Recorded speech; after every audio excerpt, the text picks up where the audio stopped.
In this video, I want to look at the Bernoulli distribution. So let's start by defining a Bernoulli experiment. A Bernoulli experiment is one whose outcomes can be classified as a success, which we'll denote as 1, or a failure, which we'll denote as 0. An example might be flipping a coin.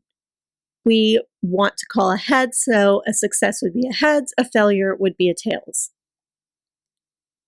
It could also be whether an item is defective or not. If it's defective, it's a 1. If it's not defective, it's a 0.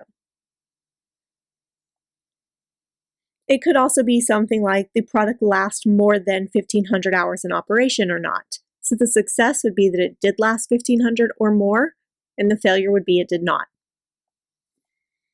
Now that we have the idea of a Bernoulli experiment, let's look at a Bernoulli trial. In this case, the probability of success is going to be given by P, which means the probability of failure is 1 minus P, since it's the only other thing that could happen. So for a Bernoulli trial, we have two possible outcomes, a 0 or a 1. A 0 is considered a failure, so that would be a probability of 1 minus P. A 1 is a success, that would be a probability of P. If I wanted to form my CDF, the probability that it's 0 would be 1 minus P, and the probability that it's 1 or smaller would just be 1. Using this table, we can determine that the mean of this Bernoulli trial is always given by P, and the standard deviation is P times 1 minus P. And I actually did this example when I first defined the expected value, the mean, and the standard deviation. Let's suppose that the probability that an electronic product will last more than 5,500 time units is 0.1.